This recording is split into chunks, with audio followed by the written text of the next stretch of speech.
салом дӯстон, Ливерпул ва Салоҳ то ҳол ба қарори ниҳоии шартномаи наваш нарасиданд. Гуфта мешавад, ки ҷонибҳо аз моҳи декабр то ин ҷониб гуфтушунид анҷом надоданд, чунки ҳар дуи тараф шартҳои ҳамдигарро қабул карда наметавонанд. Мисли Русия ва Украина ҳар музокираи онҳо бенатиҷа анҷом ёфт.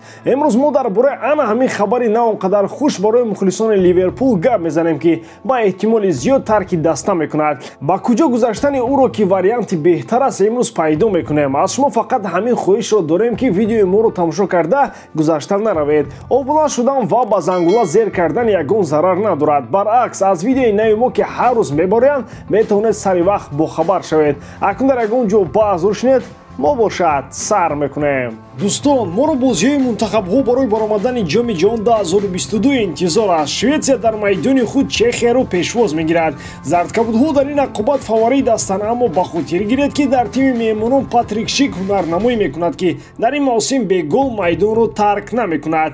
Португалия бо Криштиану Роналдо ҳамаи корро мекунанд, ки Турсияро паси сар гузоранд ва ба финали квалификатсия бароянд, ки дар он ҷо онҳоро бо эҳтимоли зиёд Италия интизор аст. Чили ба Бразилия сафар карда кӯшиш мекунад, ки ғолиб барояд, вагарна ҷоми ҷаҳонро дар хоб мебинанд. Тамошои бозиҳоро бо 1x метавонед ҷолибтар кунед. Регистратсияи осон, пур кардани маблағ аз томи гӯшаву канори дунё, вале аз ҳам муҳим, бонус то $100 дар аввалин пардохт бо промокоди AMG 0777. ссилкаи бозӣ дар комментария. Ба ҳама муваффақият.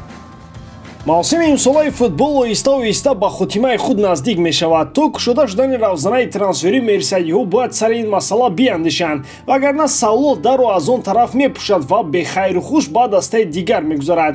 айни ҳол ҷанд даста кӯшиши истифодаи ин ҳолатро доранд. қаблан дар бораи диққати ПСЖ ба футболбози мисрӣ гуфта мешуд. акнун боз як харидори дигаре, ки бе пардохти ягон дирам ҷалб кардани футболбозонро дӯст медорад, ба шикори Салоҳ мебарояд. ин дастаи Ювентус мебошад. Бианконерҳо худашон дар буҳрони молиявӣ ҳастанд. ҳолати Дибала ва Салоҳ бо ҳам монанд аст. Ювентус шартномаи Дибаларо ба хотири шартҳои молиявии бозингари аргентинӣ тамдид карда наметавонаду Ливерпул бошад қарордоди Салоҳро.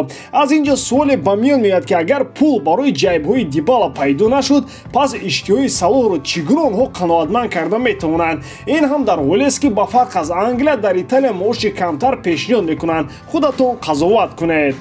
аслан аз Ливерпул солҳои охир бозингарон бо асо дар даст мераванд, яъне онҳое ки сину солашон ба ҷои расидаву дар мавқеашон аллакай як нафари дигар аст. истисно танҳо Каутино ва Вейналдум буда метавонанд. аз ин ҷо метавон ба хулосаи омад, ки барои нигоҳ доштани мо Салоҳ мерсайдиҳо то охири мавсим чанд кӯшиши дигар хоҳанд кард. бешаку тартид ӯ айни ҳол дар қатори се футболбози беҳтарини олам қарор дорад. солҳои охир киро ба хотир оварда метавонед, ки дар вақти топ буданашон ба Ювентус рафтанд. ҳатто Роналдо ҳам аз пики худ гузашта пасон ба сафи бианконерҳо пайваст шуд. Салоҳ албатта таҷрибаи бозӣ дар Италияро дорад. шаҳрҳои Флоренсия ва Рим бозиҳои футболбози мисриро ба хотир доранд. худатон фикр кунед, агар шумо мутахассиси хуб бошеду шартномаатон бо як ширкат ба анҷом расад, магар шумо баъди ин ба маоши камтар ва ширкати хурдтар розӣ мешавед? фикр дорам не. Салоҳ ҳам агар дар Ливерпул наистад, ширкатеро мисли Реал, Бавария, топҳои Англия ва кам-кам Барселона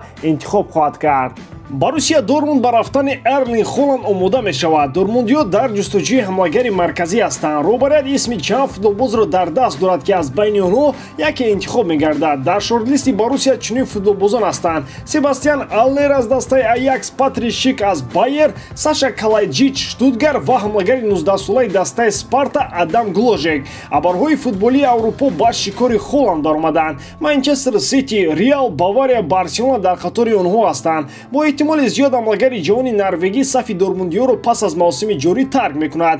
аз рафтанаш Борусия фоидаи молиявӣ мебинад. чанд фоизи ин маблағро Дормундиё барои ҷалби амлагари нав сарф хоҳанд кард. амлагароне ки Борусия аз байни онҳо якеро интихоб мекунад, бо бозиҳояшон аз ҳамдигар фарқ доранд. Аллер дар мавсими ҷорӣ собит кард, ки дилхоҳ ҳолатро метавонад бо гол анҷом диҳад.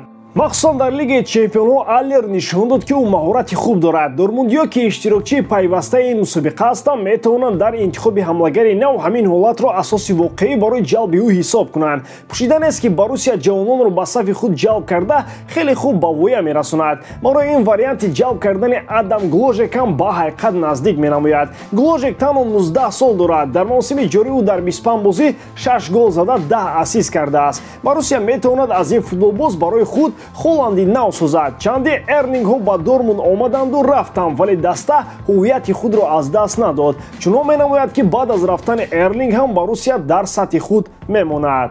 русия мехоҳад чемпионати аврупои соли 2028 ё 2032ро дар заминҳои худ доир намояд. ин кишвар аллакай омода аст ки дархостро барои баргузор кардани ин мусобиқаҳои фароқоравӣ ба УЕФА равон кунад. гап сари он меравад ки айни ҳол вазъияти Русия дар сатҳи байналмилалӣ хуб нест. кишварҳои дигари аврупоӣ дар ҳамин шаб рӯз розигии худро барои доир кардани евро дар Русия нахоҳанд дод. УЕФА пай мебарад ки дар марҳилаи якуми ҳаққи қабул накардани дархости кишвари Русияро надорад, вале дар ин созмон бо ҳамаи роҳи усулҳои имкондошта кӯшиш хоҳанд кард то аз баргузор кардани чемпионати Аврупо дар Русия даст кашанд.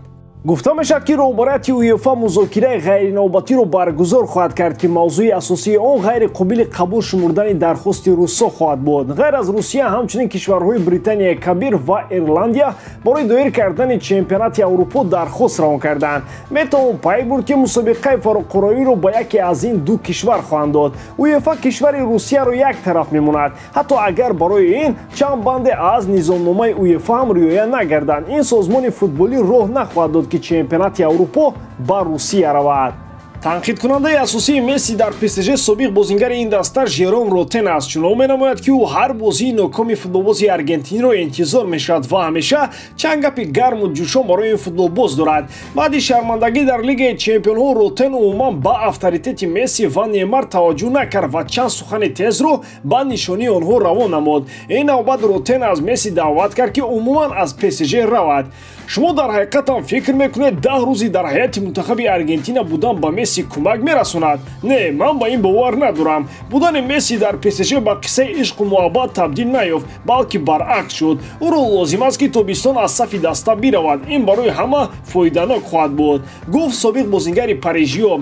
Месси дар ПСЖ ҳарчанд танҳо 2 гол дар Лигаи 1 дошта бошадам, 10 асист дорад, аммо ӯ Месси аст. интизориҳо аз бозингари Аргентинӣ хеле бузург буданд. агар ягон бозингари ҷавоне дар якумин мавсимаш 10 асист мекард, ҳама вау мегуфтанд. худи Месси ба ягон ҷо рафтанӣ нест. ӯ номус карда собит карданест ки метавонад дар ПСЖ ҳам ба легенда табдил ёбад. агар ба ин натиҷа нарасад, пас мухлисони Роналдо ҳамеша ӯро клиенти Хави ва Иньеста хоҳанд гуфт ва барои ин асоси воқеӣ хоҳанд дошт. сабаби дигари мондани Лео дар ПСЖ ҷоми ҷаҳон аст ки дар Париж ба он омодагии ҷиддӣ мебинад. аз тарафи дигар ӯ ба куҷо равад? Барса бе ӯ нав сарашро баланд кард. ба Гвардиола ӯ соли гузашта ҳатто бепул ҳам лозим нашуд. ба Аргентина бар намегардад. ба МЛСу Қатару Чин рафтан то ҳол барвақт аст. беҳтараш дар ҳамин ПСЖ истода собит кунад ки метавонад. шумо дар ин бора чӣ мегӯед дӯстон? ҳатман вариантҳои худро дар комментария нависед.